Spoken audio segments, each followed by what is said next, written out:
أعوذ بالله من الشيطان الرجيم بسم الله الرحمن الرحيم رب اشرح لي صدري ويسر لي أمري واحلل عقدة من لساني يفقهوا قولي رب يسر ولا تعسر وتمم بالخير اللهم لا سهل إلا ما جعلته سهلا وأنت تجعل الحزن إذا شئت سهلا اللهم انفعنا بما علمتنا وعلمنا ما ينفعنا وزدنا علما آمین یا رب العالمین۔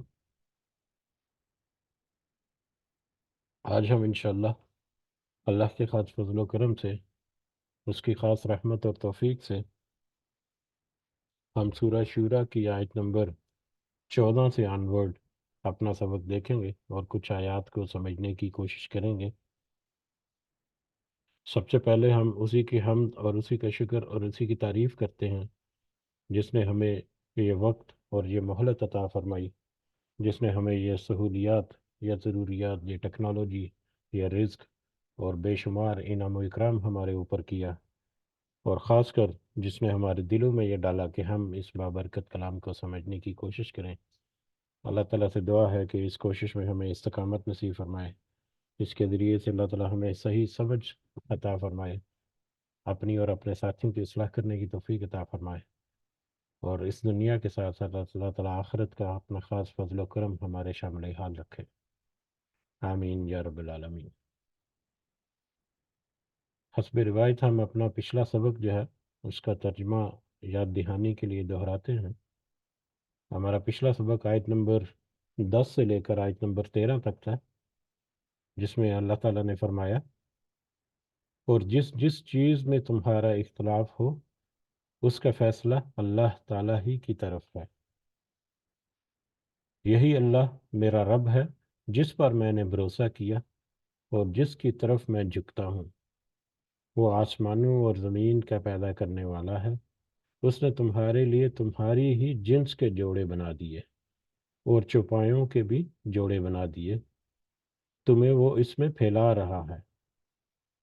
اس جیسی کوئی چیز نہیں، وہ سننے اور دیکھنے والا ہے۔ آسمانوں اور زمین کی کنجیاں اسی کی ہیں، جس کی چاہے روزی کشادہ کر دے اور تنگ کر دے، یقیناً وہ ہر چیز کو خوب اچھی طرح سے جاننے والا ہے۔ اللہ تعالیٰ نے تمہارے لیے وہی دین مقرر کر دیا ہے جس کے قائم کرنے کا اس نے نوح علیہ السلام کو حکم دیا تھا، اور جو بذریعہ وہی ہم نے تیری طرف صلی اللہ علیہ وسلم آپ کی طرف بھیج دی، اور جس کا تاکیدی حکم ہم نے ابراہیم اور موسیٰ اور عیسیٰ علیہ السلام کو دیا تھا کہ اس دین کو قائم رکھنا اور اس میں پھوٹ نہ ڈالنا، اس دین کو قائم رکھنا اور اس میں پھوٹ نہ ڈالنا۔ جس چیز کی طرف آپ انہیں بلا رہے ہیں وہ تو ان مشرکین پر گراں گزرتی ہے۔ اللہ تعالیٰ جسے چاہتا ہے اپنا برگزیدہ بندہ بنا لیتا ہے، برگزیدہ بناتا ہے، اور جو بھی اس کی طرف رجوع کرے وہ اس کی صحیح رہنمائی کرتا ہے۔ یہ ہمارا کل کا سبق تھا، اور کل کے سبق میں جو اہم پوائنٹ ہم نے دیکھا، اس سے پہلے سبق میں ہم نے دیکھا، جو کل ہم نے یاد دہانی کے لیے ایک دفعہ اپنے ذہنوں میں لانے کے لیے، کہ اللہ تعالیٰ کی جو بزرگی اور اس کی بلند و بالا جو شان ہے اس کی طرف اشارہ، کہ فرشتے اور کس طرح سے جتنی تخلیقات ہیں، مخلوقات ہیں، انسان اور جن ان کے علاوہ، اور اللہ تعالیٰ کی ہر وقت حمد اور تسبیح اور مطلب ذکر جو ہے وہ کرتے رہتے ہیں، اور اس طرح کے میٹر۔ تو اس کے بعد پھر ہم نے کل کی آیات میں دیکھا کہ دین کے بارے میں، جس کے بارے میں یہ شکوک و شبہات کرتے ہیں، یا جس کے بارے میں یہ اختلاف کرتے ہیں، یا جس کو وہ لینے سے انکار کرتے ہیں، یہ دین جو آپ کی طرف آیا ہے صلی اللہ علیہ وسلم، یہ وہی دین ہے جو حضرت نوح علیہ السلام سے جس کا سلسلہ جو ہے وہ شروع ہوا تھا، اور پھر حضرت ابراہیم، اور پھر حضرت موسیٰ اور عیسیٰ، اور ان سارے رسولوں سے ہوتا ہوا، یا اس پوری لائن پر چلتا ہوا، پھر نبی کریم صلی اللہ علیہ وسلم پر آ کر یہ مکمل ہوا یا اختتام پذیر ہوا، یا یہ سلسلہ جو ہے وہ چلتا رہا، جاری و ساری رہا. یہ ایک ہی دین ہے، ایک ہی تعلیمات ہے. گو کہ اس میں کوئی شریعت کے کچھ معاملات مختلف قوموں کے درمیان جو ہے وہ ڈفرینٹ رہے. جیسے پچھلی یہودیوں اور عیسائیوں کے لیے کچھ ایسی چیزیں تھیں جو ان کی شریعت میں جن کو منع کر دیا گیا یا جن کو ڈسکنٹینیو کر دیا شریعت محمدی میں صلی اللہ علیہ وسلم. بہت ساری ایسی ہیں جن کو اسی طرح سے امپلیمنٹ کیا گیا، بہت ساری کو فائن ٹیون کیا گیا. لیکن جو بنیادی دین کا جو بیسک پلیٹ فارم ہے توحید، اور پھر جو بھی رسول ہے اس رسول کی پھر اطاعت کرنا اس زمانے میں، اور پھر نبی کریم صلی اللہ علیہ وسلم کے آ جانے کے بعد صرف اور صرف وہی ہیں کہ جن کی اطاعت جو ہے اللہ کی اور اس کے کتاب کے حکم کے مطابق کرتے رہنا. تو یہ دین جو ہے، یہ بنیادی پلیٹ فارم جو ہے، یہ وہی ہے جو حضرت نوح سے چلا اور جو یہاں تک پہنچا. لیکن اس کے باوجود اس میں مشرقین جو ہے، آخری آیت میں ہے کہ مشرقین کے اوپر یہی بات تو گراں گزرتی ہے جو حضرت یہ مشرقین مکہ جو کہ حضرت ابراہیم علیہ السلام کی طرف اپنی نسبت جو ہے وہ پیش کرتے ہیں، یا وہ نسبت جو ہے وہ رکھتے ہیں، منسوب کرتے ہیں اپنے آپ کو. لیکن حضرت ابراہیم کا جو وہی دین جو ہے، وہی دین جو نبی کریم صلی اللہ علیہ وسلم جو ہے ان کے ذریعے سے اللہ تعالیٰ دوبارہ سے اس کی یاد دہانی کرا رہے ہیں، فائن ٹیون کر رہے ہیں، دوبارہ سے تمہیں اس کی طرف دعوت دے رہے ہیں. تو لیکن اسی دین کے اوپر ان کو آنا جو ہے وہ ان کے لیے گراں ہے، مشکل ہے، بہت بھاری ہے. کیونکہ یہ دین کا سب سے پہلا جو بنیادی جو سبق ہے وہ توحید کی شکل میں ہے، اور توحید کے اوپر تو ان کی جان جاتی ہے جیسے. تو وہ بہت سارے معاملات میں اختلاف کرتے ہیں. تو اس میں ایک یہ دوسرا میں نے رات کو جب میں دوبارہ سے ریوائز کر رہا تھا تو میں نے دیکھا کہ اس میں ہم کل کے سبق میں ہم نے ایک پوائنٹ جو ہے وہ مس کر دیا تھا. بس غالباً جلدی چلتے چلتے وہ پوائنٹ تھا، اگلی اس میں دیکھ لیتے ہیں آیت نمبر 11 کا. آیت نمبر 11 میں یہ ایک پوائنٹ ہم مس کر گئے تھے کہ بات کرنا، کہ لیسا کا مثلی ہی شیئن، کہ اس جیسی کوئی چیز، اللہ کے جیسی کوئی چیز نہیں. یعنی اس کی مثال کی کوئی چیز نہیں، کوئی ایسی کائنات میں چیز نہیں جو اللہ کی ساتھ اللہ کو مثال کے طور یا جس کے ساتھ اللہ کو کمپیئر کیا جا سکے. اللہ کی ڈیفینیشن یا اللہ کو پہچاننے کا یا اللہ کو مطلب پانے کے مختلف طریقے یا مختلف شکلوں میں اس کی مثال کے طور پر جو دنیا کے، لیکن اللہ کی ذات کو پہچاننے کے لیے کوئی چیز ایسی نہیں کہ مطلب جس کے ساتھ اس کی تشبیہ دے سکے. وہ ایبزولوٹلی یونیک ہے، ایبزولوٹلی یونیک. کہ کوئی دنیا کی سوچ جو ہے اس کا گمان بھی نہیں کر سکتی، کوئی دنیا کا ذہن جو ہے وہ تخیل نہیں کر سکتا کہ اللہ تعالیٰ کی ذات جو ہے وہ کیسی ہے. جیسے ہی وہ تخیل کرے گا یا کوئی ایسا کرے گا تو وہ نال اینڈ وائڈ ہو جائے گا، کیونکہ اللہ تعالیٰ نے کہا کہ اس کے جیسا یا اس کے مثل کوئی اور چیز نہیں ہے. تو یہ ایک نقطہ جو ہے چھوٹا سا نہیں، ایکچولی بہت بڑا نقطہ ہے یہ. تو یہ کل چلتے چلتے ہم سے شاید سلپ ہو گیا. بہرحال چلتے ہیں آج کے سبق کی طرف، جو کہ آیت نمبر 14 سے شروع ہو رہا ہے. اور پچھلا جو سبق تھا وہی کنٹینیو ہے کہ توحید اور رسالت اور پھر اللہ اور اس کے رسول کے بتائے ہوئے رستے پر چلتے رہنا، یہ ایک بنیادی جو ایک پلیٹ فارم ہے جو حضرت نوح علیہ السلام سے چلتا ہوا آج مشرقین مکہ کے سامنے بھی وہی پیش کیا، اور آج ہمارے سامنے بھی وہی ہے. لیکن مشرقین کے بارے میں ذکر ہوا کہ وہ تو اس کو توحید خاص کر جو ہے اس کو قبول کرنا ان کے اوپر بہت بھاری لگتا ہے. اس کے ساتھ ہی ہم آگے بڑھتے ہیں. آیت نمبر 14، اعوذ باللہ من الشیطان الرجیم. وما تفرقوا، اور نہیں وہ سب جدا جدا ہوئے، الا من بعد، اس کے بعد کہ ما جاءہم العلم، کہ ان کے پاس آ چکا تھا علم. وہ جدا نہیں ہوئے یا تفرقہ نہیں کیا یا وہ الگ الگ نہیں ہو گئے، اپنے راستے انہوں نے جدا نہیں کر لیے جب تک کہ حتیٰ کہ یا حالانکہ ان کے پاس علم آ چکا تھا.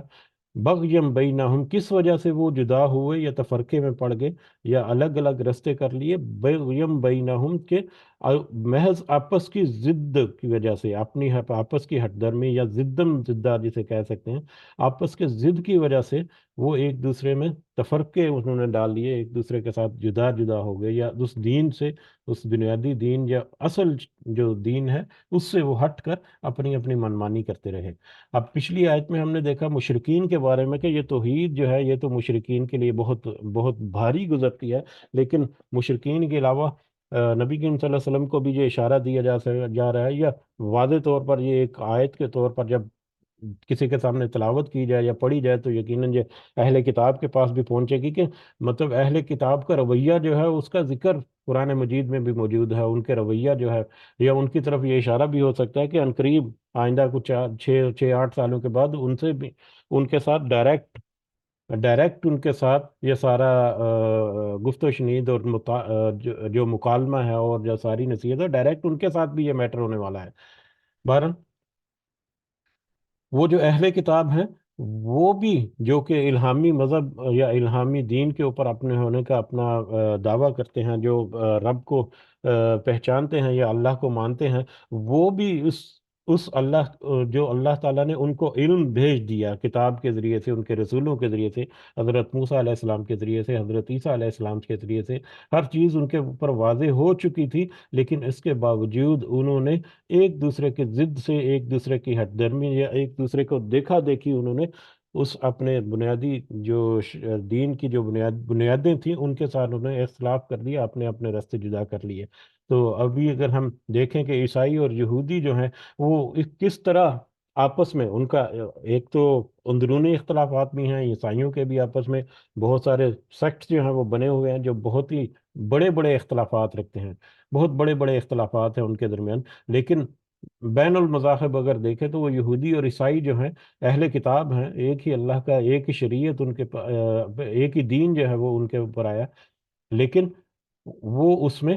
جھگڑ رہے ہیں، وہ ایک دوسرے کو ماننے کو ہی تیار نہیں ہے، عیسائی جو ہیں وہ یہودیوں کو نہیں مانتے اور یہودی جو ہیں وہ عیسائیوں کو نہیں مانتے، تو اس طرح سے ایک دوسرے کا گریبان انہوں نے پکڑا ہوا ہے، ایک دوسرے کے ساتھ وہ دھکم پیل ہو رہے ہیں۔ تو جب وہ ایک دوسرے کو نہیں مانتے تو وہ آپ صلی اللہ علیہ وسلم کو کیسے تسلیم کر لیں گے، یا آپ صلی اللہ علیہ وسلم کو کیسے مان لیں گے؟ تو یہ تو ان کا رویہ، بہت سارے مختلف اینگل اس آیت کے ظاہر ہو جانے سے، کہ نبی کریم صلی اللہ علیہ وسلم کو ان ایڈوانس انفارمیشن بھی مل گئی، ان کے جو رویہ تھا اس کی طرف بھی اشارہ مل گیا، ان کا کردار جو ہے ان کو اپنے سامنے پتہ چل گیا کہ ہمارا یہ رویہ یہ تو ہمارا آپس کی بات ہے، یہ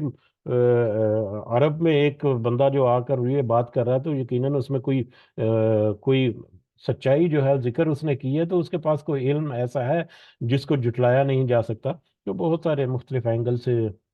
اس کو دیکھا بھی جا سکتا ہے کہ مشرقین جو ہے ان کے لیے تو مشکل ہے توحید کے اوپر آنا، لیکن جن کے پاس الہامی مذہب ہے، جو الہامی مذہب ہونے کا دعوے دار ہیں،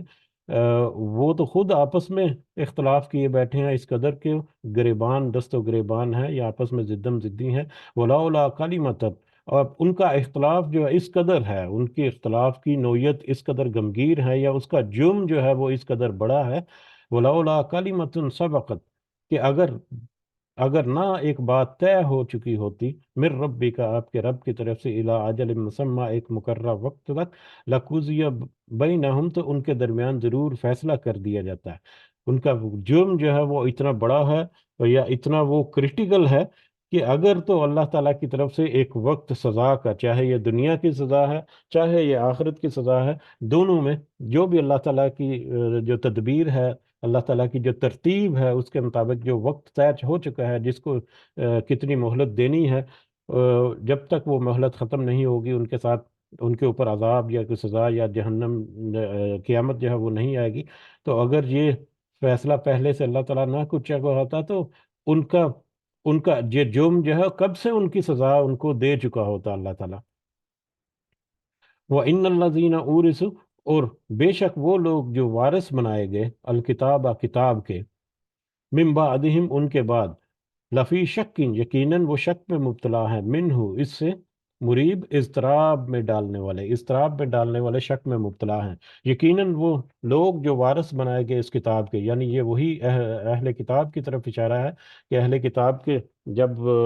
رسول ان کے درمیان موجود تھے اور کتاب بھی ان کو ملی اور ان کی تعلیمات بھی ان کو ملی، تو اس وقت بھی کچھ لوگوں نے آپس میں اختلاف کیا، کچھ لوگ جو ہیں اس کتاب کے اوپر انہوں نے اپنے آپ کو قائم کر لیا اور پھر اسی شریعت کے جو سایہ ہے یا دین جو ہے اس کے سائے میں آگے۔ لیکن جیسے جیسے وقت گزرتا گیا، کو 4 6 نسلیں آگے گزری، تو پھر وہ علماء جو ہیں ان کے یا ان کے جو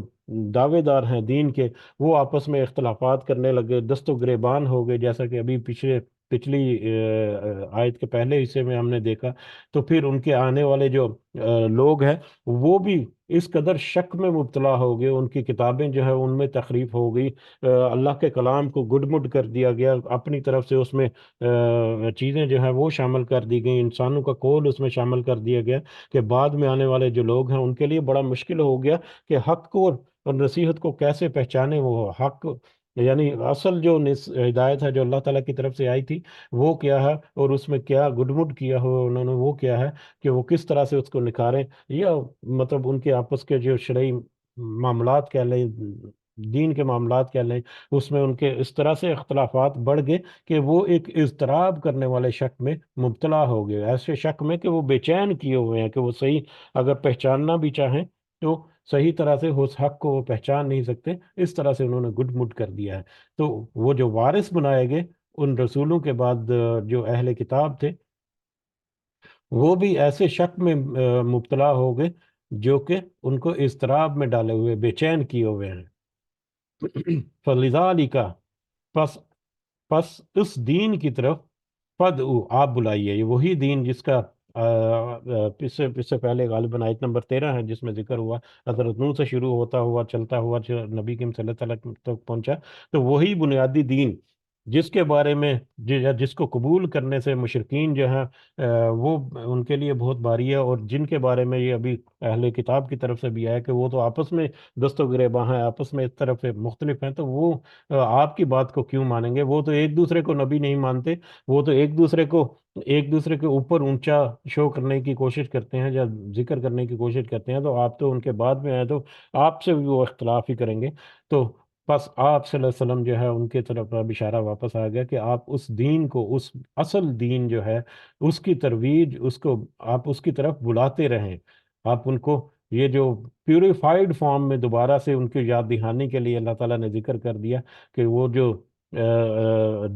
حضرت نوح علیہ السلام سے چلا تھا، پھر دین ابراہیمی کہہ لیں یا دین موسیٰ کہہ لیں، دین عیسیٰ کہہ لیں، یہ در حقیقت ایک ہی دین ہے جس کو دوبارہ سے اللہ تعالیٰ نے اس کی اصل حیثیت، اس کی اصل شکل اور اس کا اصل پیغام جو ہے وہ اب اللہ تعالیٰ آپ کے سامنے یا اس قوم کے سامنے، سارے لوگوں کے سامنے اب وہ پیش کر رہا ہے۔ لہذا تمہارے پاس اب دوبارہ موقع ہے کہ تمہارے پچھلے اختلافات تھے ان سے پیچھا چھڑانے کا اب وقت ہے، جو بے چین تھے تمہارے دل ان کو پرسکون کرنے کا وقت ہے، جو مشرکین ہیں وہ، کہ ان کے لیے اب دوبارہ سے موقع آ گیا ہے کہ جو انہوں نے اپنی تعلیمات حضرت ابراہیم علیہ السلام کی بھلا دی، ان کی طرف واپس پلٹ جانے کا یہ وقت ہے۔ تو آپ ان کو وہی اصل پیوریفائڈ فارم میں جو دین ہے، آپ اس دین کی طرف بلاتے رہیں جو اللہ تعالیٰ کی طرف سے وحی کے ذریعے سے آپ کو دیا جا رہا ہے۔ وستقیم، اور آپ دیکھیں کہ ثابت قدم رہیں، کما امرتا، جس کا حکم دیا گیا ہے آپ کو جس چیز کا حکم دیا گیا ہے اس کے اوپر آپ ثابت قدم رہیں۔ اب یہ ثابت قدمی میں ہی صبر جو ہے وہ بھی شامل ہو جاتا ہے، ثابت قدمی میں بھی اختلافات کا مقابلہ کرنا، مخالفت کا مقابلہ کرنا، ڈٹ کر کھڑے رہ جانا، یہ ساری چیزیں جو ہے اس میں آ جاتی ہیں کہ آپ کو جس طرح سے حکم دیا گیا ہے اس طرح سے، یا اس راستے کے اوپر، اس مقصد کے اوپر، اس ٹارگٹ کے اوپر آپ کو ثابت قدمی سے آپ نے یعنی ثابت قدم رہنا ہے، مستقل مزاجی سے آپ نے اس کے اوپر چلتے رہنا ہے۔ وَلَا تَتَّبِعْ أَهْوَاءَهُمْ، اور آپ نہ پیروی کریں ان کی خواہشات کی، ان کی خواہشات یعنی مشرکین کی خواہش جو یہ تھی کہ نبی کریم صلی اللہ علیہ وسلم کچھ کمپرومائز کر لیں، کچھ لے دے کہ ہمارا بھی چلتا رہے ان کا بھی چلتا رہے، یا عنقریب یہ یہودی اور عیسائی جو ہیں ان کی طرف یہ معاملہ جو ہے وہ آگے بڑھنے والا ہے، ان کی طرف یہ پیغام رسانی یا ان کی طرف یہ آیتیں تو ضرور ان کی طرف پہنچتا تھا، تو ان کی طرف اب ہوا جو ہے اس کا رخ بھی ہونا شروع ہو گیا، تو وہ بھی آپ کو ہرگز جو ہے قبول نہیں کریں گے، وہ بھی ظاہر ہے جب ان کے ساتھ بھی حق سامنے آئے گا تو یقیناً باطل جو ہے وہ مطلب اس کے سامنے نہیں ٹھہر سکتا، تو وہ بھی اپنے دین کو، اپنے رویوں کو، اپنی حیثیت کو برقرار رکھنے کے لیے کچھ پیشکش کریں گے، تو آپ ان کی پیروی کسی طرح سے نہیں کریں، ان کی خواہشات کی پیروی وہ نہیں کرنی، بلکہ جس طرح سے آپ کو حکم دیا گیا ہے اس کے مطابق اپنے آپ کو ثابت قدم رکھتے ہوئے آپ اس دین کی طرف بلائیں لوگوں کو، وکل، اور آپ ان کے اوپر واضح کر دیجئے جب بھی کوئی بات کریں، جب کوئی اختلاف کریں، جب بھی کوئی اس میں مطلب مخالفت کریں، کاؤنٹر ارگومنٹ کریں یا جو بھی کریں، تو آپ ان کے اوپر واضح کر دیجئے، کہہ دیجئے آمنت بما انزل اللہ من کتاب، کہ میں ایمان لایا اس پر جو نازل کی اللہ نے کتاب، میں تو اللہ تعالیٰ کی طرف سے نازل کردہ کتاب پر ایمان لایا۔ اب یہ کتاب یہاں پر جو ہے وہ نکرہ ہے، نکرہ یعنی جنس کے طور پر ہے، کوئی بھی کتاب جو اللہ تعالیٰ کی طرف سے نازل ہوئی ہے وہ ساری اس کتاب کے اوپر میں ایمان لاتا ہوں۔ اس سے مطلب یہ ہے کہ اس سے پچھلی جو کتابیں، جو پیوریفائڈ، جو اصل کتاب اللہ تعالیٰ کی طرف سے نازل کی گئیں، تورات اور زبور اور انجیل وغیرہ، اور اس کے علاوہ بھی جو بھی ہیں جن کے نام سے کوئی مذکور نہیں ہے، ان کے اوپر میں ایمان لاتا ہوں، اور یہ جو کتاب جو قرآن کی شکل میں نازل ہو رہی ہے میں اس کے اوپر بھی ایمان لاتا ہوں کہ وہ کتابیں سچ تھی، وہ وہی جو ہے وہ حقیقت تھی، اللہ تعالیٰ کی طرف سے حق جو ہے وہ پہلے بھی بیان کیا تھا، اور اب بھی یہ کتاب جو ہے قرآن مجید، اس میں بھی اللہ تعالیٰ کی حق طرف سے حق جو ہے وہ مطلب نازل کیا جا رہا ہے، تو لہٰذا میں کتاب کے اوپر، اللہ کی نازل کردہ کتاب جو ہے اس کے اوپر ایمان لاتا ہوں۔ یہ بھی ان کے اوپر واضح کر دیجئے کہ ان میں کوئی ابہام نہ رہے کہ یہ اپنی طرف سے گھڑتا جا رہا ہے، نہیں، یہ تو ہماری کتابیں جو ہیں وہ تو ان کی بھی حمایت کرتا ہے یا ان کا بھی اقرار کرتا ہے، لیکن اصل حق جو ہے یا اصل پیغام جو ہے اللہ تعالیٰ کی طرف سے آیا تھا اس کا، وہ تحریف شدہ یا تبدیل شدہ جو فارم میں ہے وہ نہیں، جو اللہ تعالیٰ کی آیات ہیں ان کا پوری طرح سے میں اس کے اوپر ایمان لاتا ہوں۔ وَأُمِرْتُ لِأَعْدِلَ بَيْنَكُمْ، اور میں حکم دیا گیا ہوں کہ میں انصاف کروں تمہارے درمیان، اور مجھے یہ بھی حکم دیا گیا ہے یا مجھے یہ بھی ٹارگٹ دیا گیا ہے کہ میں انصاف جو ہے وہ قائم کروں۔ تمہارا آپس میں جو ظلم اور جبر اور زبردستی وغیرہ ہے، بہت سارے معاملات میں تم ایک دوسرے کے ساتھ سبقت لے جانے کے چکر میں ظلم اور زیادتی کرتے ہو، اور سب سے بنیادی جو ہے کہ تم بٹے پڑے ہوئے اپنے دین کے معاملے میں، تو سب سے پہلے تو توحید کے اوپر اپنے آپ کو لے کر آؤ، توحید جو ہے اس کے اوپر اکٹھا کرنا، یہ بھی ان زمین کے اوپر یا کسی قوم کے اندر جو انصاف ہے، انصاف کا بول بالا کرنا ہے، تو یہ سب سے پہلا اس کا بنیادی اینٹ جو ہے وہ یہ ہے۔ اس کے علاوہ جو بھی معاشرتی معاملات ہیں، جو بھی رسم و رواج ہیں، جو بھی طور طریقے چل رہے ہیں، ان کی فائن ٹیوننگ کر کے تو تمہارے درمیان عدل اور انصاف قائم کر دوں کہ حلال روزی کون سی ہے اور حرام روزی کون سی ہے، حلال روزی کو کماؤ تو اس طرح سے کماؤ، حرام روزی جو ہے اس کو اس طرح سے بچ جاؤ دنیا کے دیگر معاملات میں بھی۔ تو مجھے تو حکم دیا گیا ہوں کہ انصاف تمہارے درمیان قائم کروں، کہ کوئی ظلم اور زبر اور زیادتی ایک دوسرے کے اوپر نہیں کر سکتا، ہر طرح کے مختلف، یا روحانی اعتبار سے بھی، معاشرتی اعتبار سے بھی، مطلب حقوق اللہ کے اعتبار سے بھی، حقوق العباد کے اعتبار سے بھی، انفرادی لیول پر بھی اور اجتماعی لیول پر بھی، ایک انسان کی اپنی شخصی جو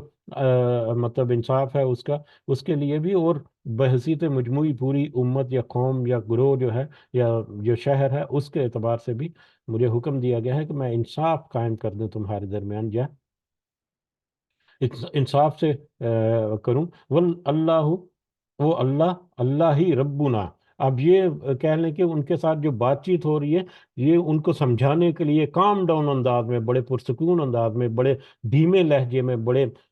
مطلب پیار کے ساتھ جیسے ان کو سمجھایا جا رہا ہے کہ دیکھو میں تو اللہ کی کتاب پر ایمان لاتا ہوں، مجھے تو حکم دیا گیا ہے کہ میں انصاف کروں تمہارے درمیان جو ناانصافی چل رہی ہے اس کو واضح کر کے تھوڑا سا مطلب جس کا جو حق ہے اس کو اس حق دلانے میں اپنا رول جو ہے وہ پلے کروں۔ دیکھو اللہ ربنا و ربکم، اللہ ہی ہے جو ہمارا بھی اور تمہارا بھی رب ہے، اللہ ہی ہے جو ہمیں بھی پالتا ہے اور تم کو بھی وہی رب جو ہے پالتا ہے، ہم دونوں کا رب جو ہے وہ بھی ایک ہے۔ لنا اعمالنا ولکم اعمالکم، ہمارے لیے ہمارے اعمال ہیں اور تمہارے لیے تمہارے اعمال ہیں، یعنی ہمارے اعمال کا اجر یا ہمارے اگر برے اعمال ہیں تو ان کا سزا جو ہے وہ ہمیں ہی ملے گی، اس کا فائدہ یا اس کا وبال تمہارے اوپر نہیں ہوگا، اور تم اگر کوئی اچھا عمل کرتے ہو تو اس کو ہم نہیں لے سکتے، اور اگر تمہارے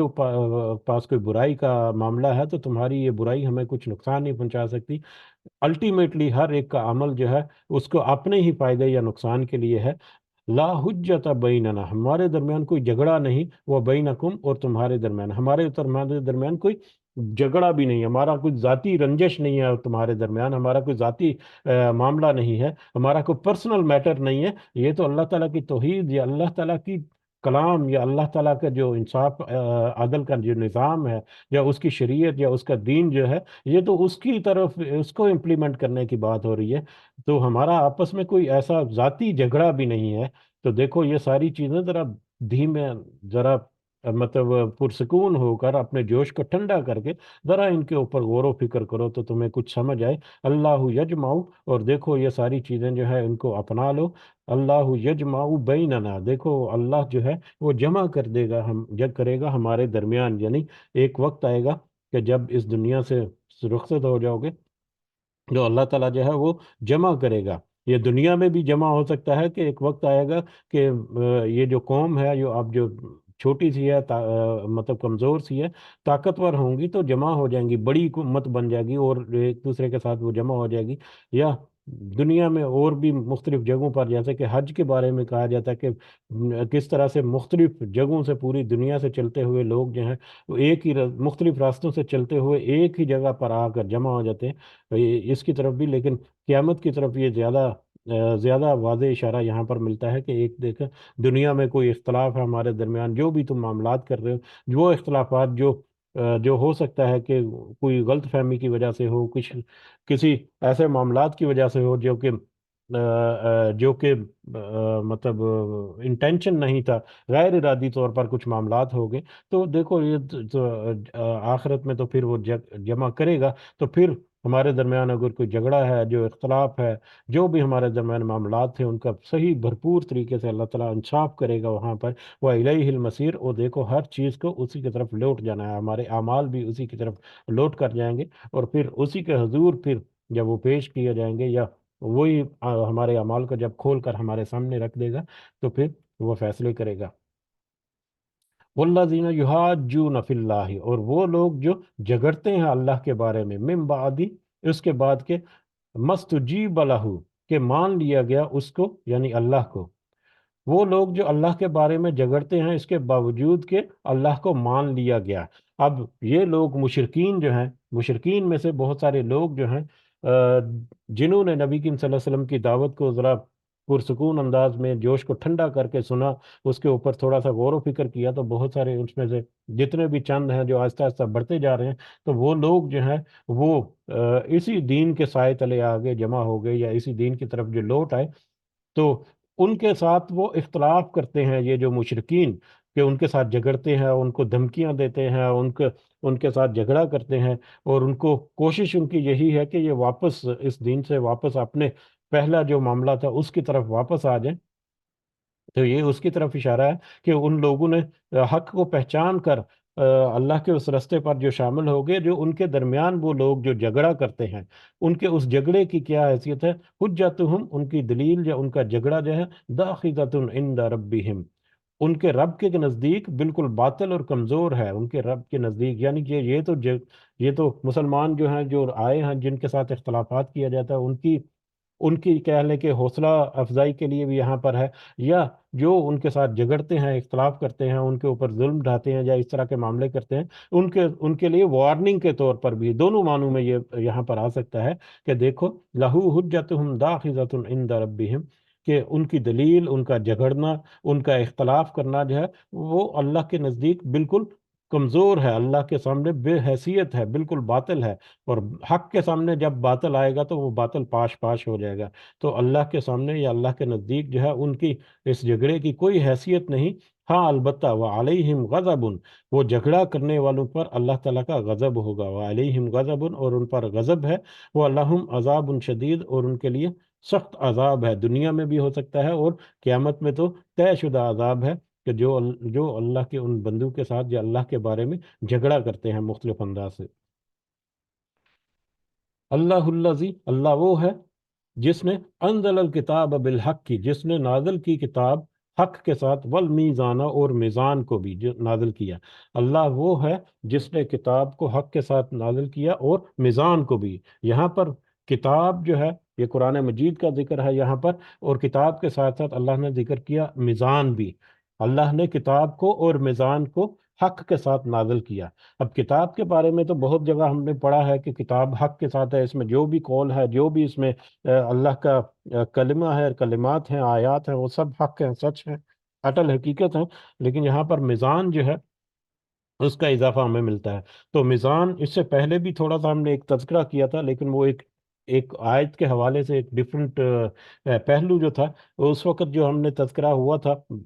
میرا خیال ہے کافی عرصہ ہو گیا اس چیز کو، کہ ناپا یا تولا جائے گا، وزن کیا جائے گا اعمال کا، تو اس اعتبار سے تھا کہ مطلب ذرے برابر بھی کوئی عمل جو ہے، چاہے اچھا ہے یا برا ہے، اللہ تعالیٰ اس کو اگنور نہیں کریں گے، بلکہ اس میزان میں، اس ترازو میں لا کر وہ ڈال دیں گے۔ یہاں پر اب میزان جو ہے وہ حق کے ساتھ اللہ تعالیٰ کہہ رہے ہیں نازل کیا، جس طرح سے یہ کتاب اسی طرح سے میزان۔ تو میزان کیا ہے؟ میزان کو عام طور پر عدل و انصاف جو ہے اس کے ساتھ منسوب کیا جاتا ہے، یا عدل و انصاف کا اس کا معنی جو ہے وہ کیا جاتا ہے۔ یہی وجہ ہے کہ عدالتوں وغیرہ کے باہر آپ دیکھیں تو ترازو جو ہے، میزان دوسرا اردو میں ترازو بھی کہتے ہیں، تو ترازو جو ہے وہ لٹکایا ہوتا ہے کہ یہ عدل و انصاف کی نشانی ہے۔ تو عدل و انصاف جو ہے اس کے قوانین، عدل و انصاف پر مبنی جو پوری شریعت ہے وہ اللہ تعالیٰ نے نازل کر دی، یا ایک میزان ایسا اللہ تعالیٰ نے نازل کر دیا کہ جو کہ تمہارے درمیان عدل و انصاف کرتا ہے۔ اب یہ میزان جو ہے اس کو ہم اگر ایک دوسرے پہلو سے سمجھنے کی کوشش کریں، ایک ترازو جو ہے، ہم ایک ترازو جو ہے اس کے ساتھ جب کوئی ٹرانزیکشن ہوتی ہے، جب کوئی رد و بدل ہوتا ہے، جب انصاف تو یہی ہے نا کہ جس نے جو کوشش کی ہے اس کو اس کا بدلہ ملے، ٹھیک ہے، اچھی کوشش کا بدلہ اچھا ہے، بری کوشش یا برا عمل جو ہے اس کا نتیجہ جو ہے وہ سزا کی صورت میں ہے۔ تو وہ کیسے ڈیسائیڈ ہوگا کہ اس کا عمل کیسا تھا اور اس عمل کے مطابق اس کا بدلہ کیسا ہے؟ اس کو ہم اگر سمجھنے، اس کے لیے یہاں پر میزان کا جو لفظ یا ترازو کا جو لفظ اللہ تعالیٰ نے یہ ٹرم جو استعمال کی، اس کو ہم اگر تھوڑا سا اینالائز کرنے کی کوشش کریں تو عام روزمرہ ہماری زندگی میں جو ترازو کو یوز ہو جاتا ہے، کیا جاتا ہے، ایک تو ترازو یہ ہے کہ دو تین طریقے ہیں: ناپنا، تولنا اور پیمائش کرنا۔ ناپنا، تولنا اور والیوم میئر کرنا، جو ہے والیوم جو اس کو کہتے ہیں ہم، تو یہ ساری چیزیں اس میں آتی ہیں۔ اب جب ایک عام ٹرانزیکشن ہوتی ہے، ہم سمجھنے کی کوشش کرتے ہیں کہ میزان جو ہے وہ کس طرح سے انصاف کرنے والی چیز ہے، یا میزان کیا ہے اس میں۔ کوئی بھی چیز ہم لینے کے لیے جاتے ہیں، مثال کے طور پر کوئی کوموڈٹی ہے، جیسے مطلب کوئی اجناس ہے،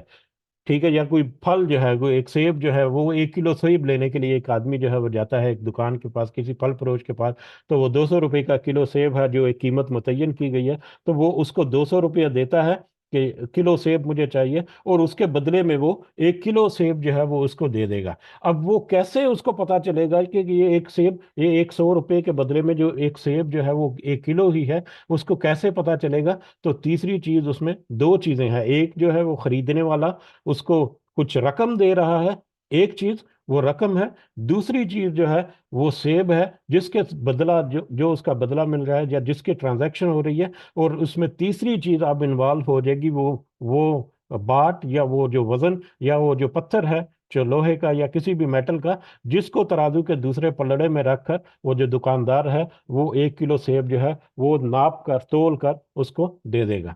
اب یہ ایک عام ٹرانزیکشن جو ہے وہ اس طرح سے ہو رہی ہے: 200 روپیہ اس نے دیا، اس نے 1 کلو کا سیب جو ہے، ایک جو کلو کا جو پتھر ہے یا کلو کا جو باٹ ہے،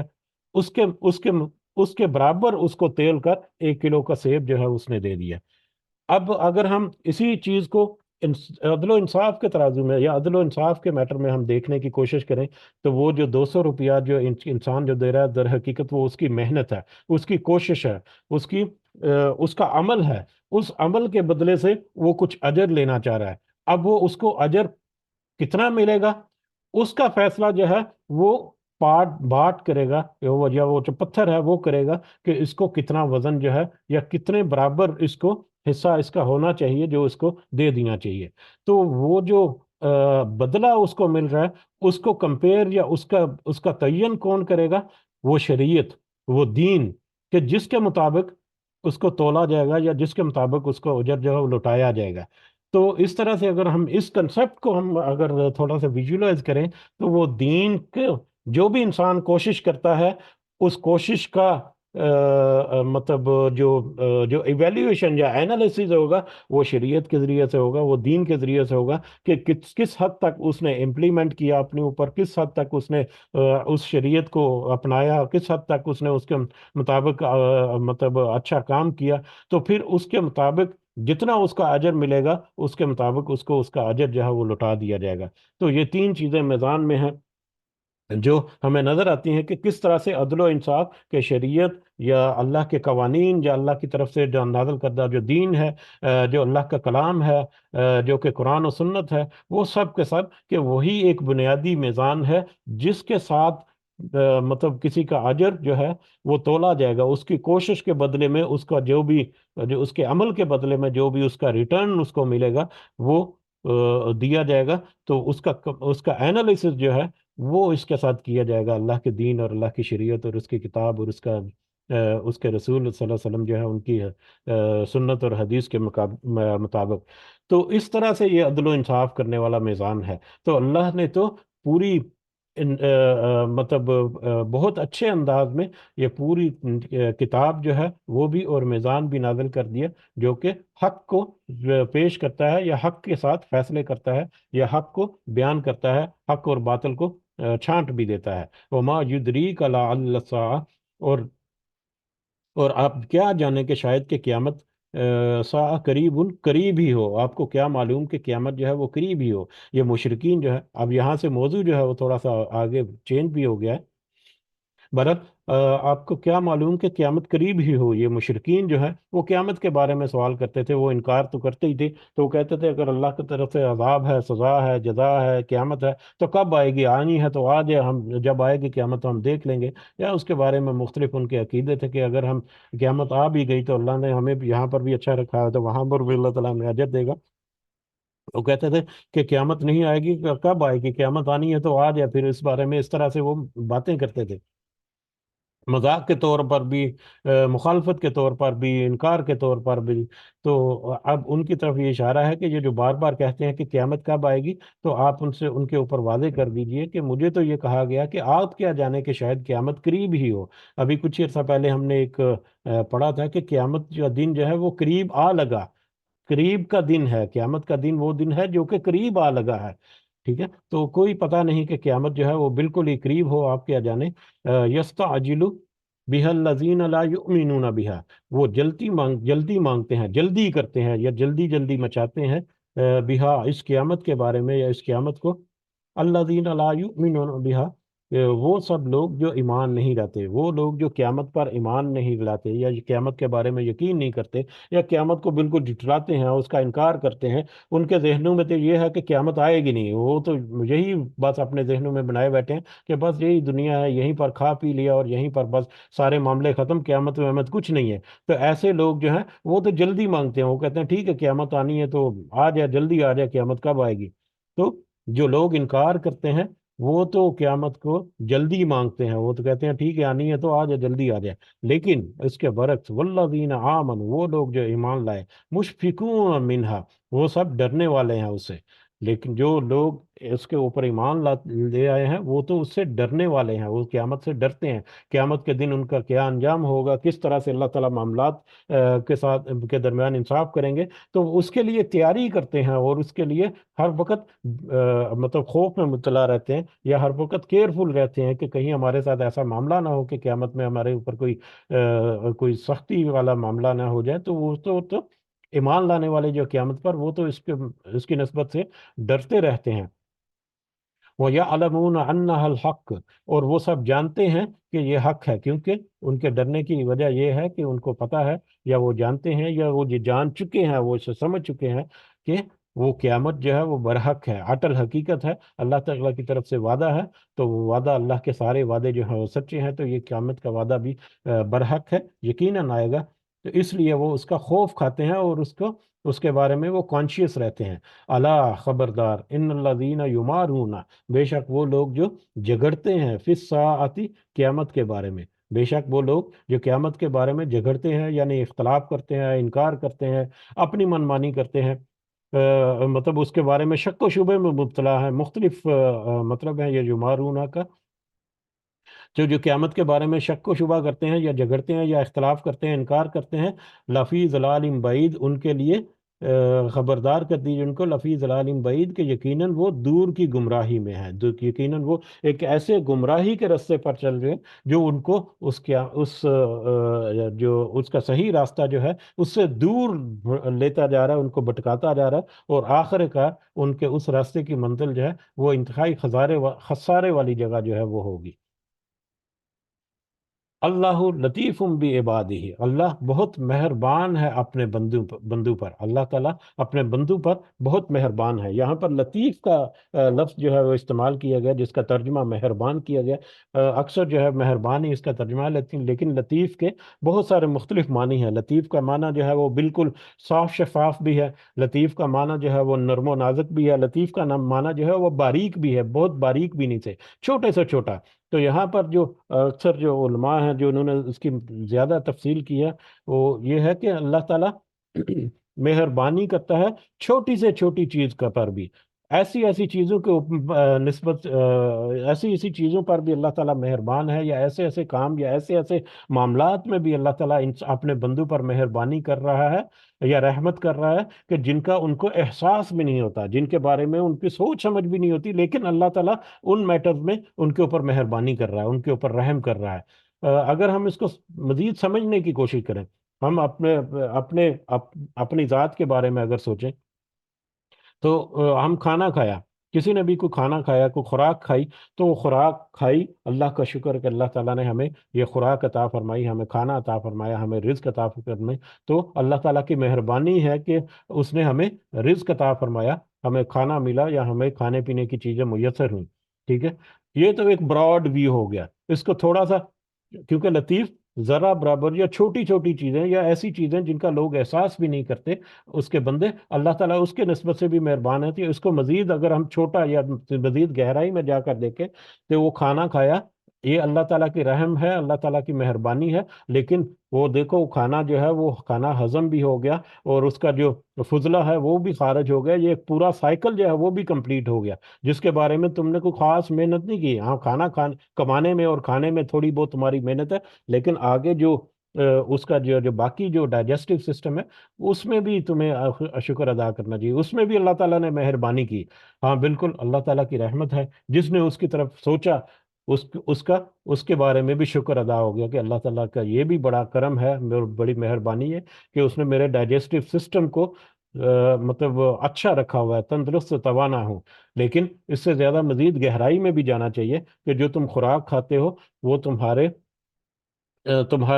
مختلف اعضاء تک جاتی ہے، تو تمہارے مختلف اعضاء اس خوراک سے توانائی حاصل کر کے اپنے اپنے فنکشن پرفارم کر رہے ہیں، تمہارا دل جو ہے وہ چلتا جا رہا ہے، تمہارے گردے کام کر رہے ہیں، تمہارے پھیپھڑے تمہارے لیے سانس ہے، تمہارا جگر جو ہے وہ تمہارے لیے خون کی پیدائش یا جو بھی معاملات ہیں، تو تمہارے مختلف فنکشن جو تمہارے باڈی کے اندر چل رہے ہیں وہ چلتے جا رہے ہیں۔ تو ہاں، وہ اللہ تعالیٰ کا بڑا کرم ہے، یہ بھی مہربانی ہے جو ہم ہمیشہ اپنے ذہن میں نہیں رہتا، لیکن جب ہمارا نظر اس کی طرف گئی، یا ہمارا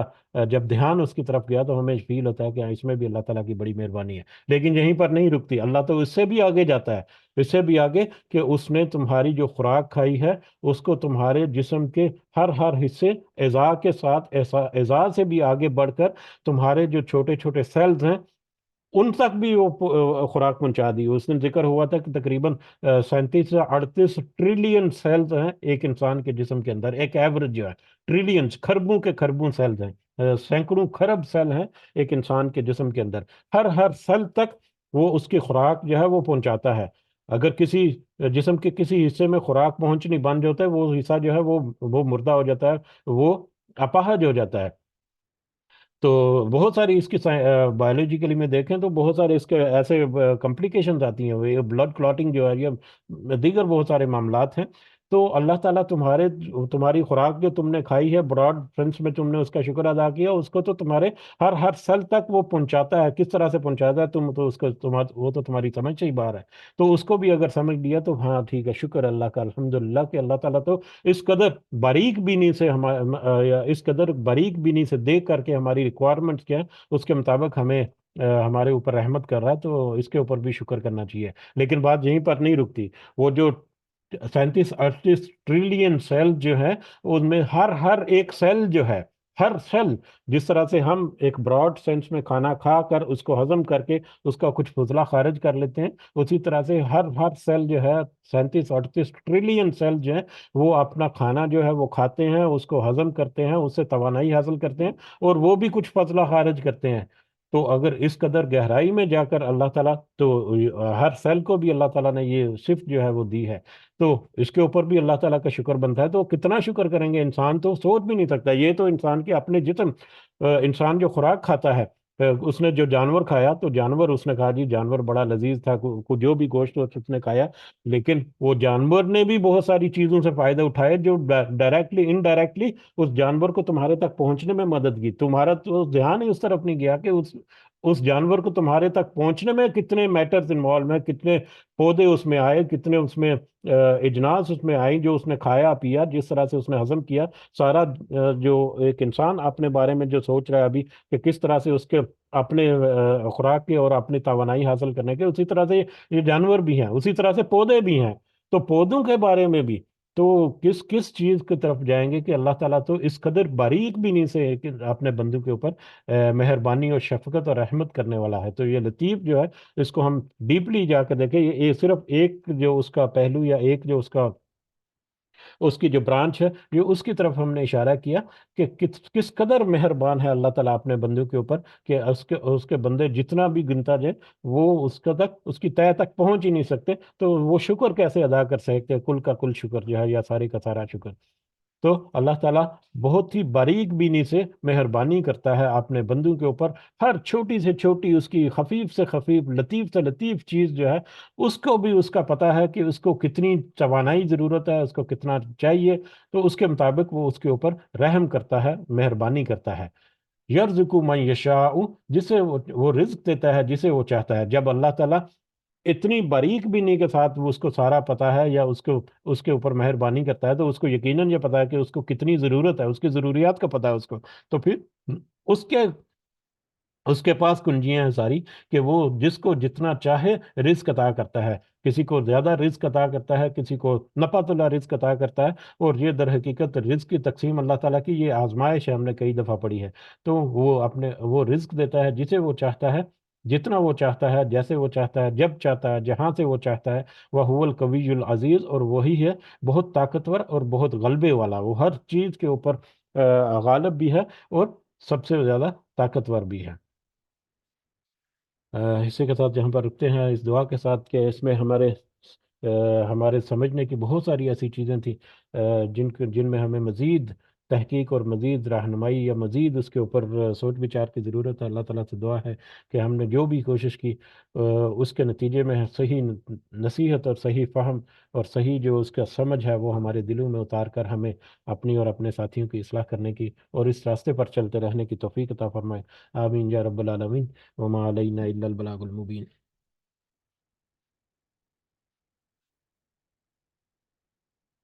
جی جزاکم اللہ خیرن۔ ایکچولی بہت ساری باتیں ایسی ہیں جو مطلب بہت اہم بھی ہوتی ہیں، لیکن رہ بھی جاتی ہیں، کیونکہ میں خود ابھی ایک اسٹوڈنٹ ہوں، سمجھنے کی کوشش کر رہا ہوں کہ کیسے کیسے اس کو سمجھنا ہے اور کیسے ان کو پھر یعنی کہ پیش کرنا ہے یا کیسے اس کو بتانا ہے۔ تو یہ بھی ایک تھوڑا سا ہے، جیسے بہت ساری چیزیں میزان کے بارے میں جب ہم نے پڑھا تھا، تو ایک چھوٹا سا نقطہ جو میرے ذہن میں ہے، اس کے بعد ہم اختتام کی طرف لے کر جاتے ہیں، کہ وہ میزان جو ناپ تول کے لیے جو باٹ رکھا ہوتا ہے، وہ بھی ایک سٹینڈرڈ، وہ ایک ہی یونٹ ہے پوری دنیا میں، جس کے مقابلے میں یا جس کے برابر جو ہے مختلف جگہوں پر جو باٹ جو ہے وہ موجود ہوتا ہے، تو وہ ایک اکیلی یونٹ جو ہے وہ غالباً international bureau of weights and measurement ہے فرانس میں۔ فرانس میں ہے انٹرنیشنل بیورو آف ویٹس اور میئر میں، میرا گمان، میرا خیال ہے کہ وہ ایک بنیادی ایک ادارہ ہے سٹینڈرڈز کو سیٹ کرنے کا، میئرمنٹس اور ویٹ کو. تو وہاں پر ایک کلو کا ایک جو باٹ جو ہے یا اس وزن کو کرنے کے لیے ایک سٹینڈرڈ پڑا ہوا ہے کہ دنیا میں جہاں پر بھی ہیں، اگر کہیں پر کسی کو شک ہے کہ یہ وزن 1 کلو سے زیادہ ہے یا کم ہے، تو وہاں پر لوکل اتھارٹیز جو ہیں وہ بھی اس کا جا کے انسپیکشن کریں گی اور دیکھیں گے کہ یہ کیا، یہ 1 کلو کا باٹ جو رکھا ہوا ہے دکاندار نے، یہ واقعی 1 کلو ہے کہ نہیں. تو سب کا جو بنیادی ایک سٹینڈرڈ جو ہے وہ اس میوزیم میں یا اس بیورو میں رکھا ہوا ہے، جو کہ پوری دنیا کے اوپر نافذ ہے. اسی طرح سے یہ قرآن، یہ کتاب، یہ شریعت، یہ جو دین ہے جو اللہ تعالیٰ کی طرف سے، وہ ایک مرکزی حیثیت رکھتا ہے کہ پوری دنیا میں، رہتی دنیا تک انصاف قائم کرنے کے لیے، کہ جس کو بھی جو معاملات میں بھی، چاہے وہ دنیاوی معاملات ہیں، چاہے وہ اس کے دینی معاملات ہیں، جہاں پر بھی رہنمائی کی ضرورت ہے تو وہ اس ایک دین کی طرف لوٹے گا تو یقیناً وہ کامیاب ہوگا، یقیناً وہ شفا یاب ہوگا، یقیناً اس کو ہدایت اور رہنمائی پیوریفائڈ فارم میں ملے گی. تو یہ بھی اس کی طرف ایک بہت اہم نقطہ تھا جو اس میزان کے ٹاپک کے ریلیٹڈ ہی تھا. جو بہرحال اللہ تعالیٰ سے دعا ہے کہ اللہ تعالیٰ ہمیں اس سمجھ کے ساتھ اس کے اوپر عمل کرنے بھی توفیق عطا فرمائے. آمین یا رب العالمین. جی اگر کوئی اضافہ آپ کرنا چاہیں تو آپ کر سکتے ہیں. جزاکم اللہ خیر کثیرہ. یہ ہارون یہاں پر موجود ہے. ہارون سے دیکھو، ہارون وہ دیکھو ذرا، وہ international bureau of measurements, weights and measurements ہے، اسی میں ہے یا کوئی اور ہیں ادارے یا کہاں سے ہیں؟ جتنی بھی یہاں پر اکائیاں جو ہمارے پاس موجود ہیں نا، جن سے ہم یہ ناپ تول اور میئرمنٹ کرتے ہیں، یعنی ناپنا، تولنا اور والیوم جو ہے وہ میئر کرنا، ان کی ایک سٹینڈرڈ یونٹس جو ہیں وہ ایک رکھے ہوئے ہیں کہ جو بنیادی اکائی ہے اسی کے مطابق پوری دنیا میں وہ سسٹم جو ہے رائج ہوتے ہیں. بہرحال جی میں اجازت چاہتے ہیں پھر اللہ تعالیٰ سے اس دعا کے ساتھ کہ اللہ تعالیٰ ہمارے جتنے معاملات ہیں ان میں ہماری خاص رہنمائی اور خاص مدد کرے. ہماری پریشانیاں جو ہیں، ہمارے جو نیک اور جائز حاجات اور خواہشات ہیں، اللہ تعالیٰ ان میں اپنی خاص مدد، رہنمائی اور اپنا خاص فضل و کرم ہمارے اوپر کرے. ہماری پریشانیوں کو ہم سے اللہ تعالیٰ دور کرے. اور جو ہماری ایسی چیزیں، جو ایسا رزق ہے جس کا فائدہ ہمیں اللہ تعالیٰ دنیا میں بھی اور آخرت میں بھی مل سکتا ہے، اللہ تعالیٰ سے دعا ہے کہ وہ رزق ہمیں اللہ تعالیٰ دنیا میں عطا فرمائے، اور اس کے رزق کو پھر اللہ کے راستے میں خرچ کرنے کی بھی اللہ تعالیٰ ہمیں توفیق عطا فرمائے.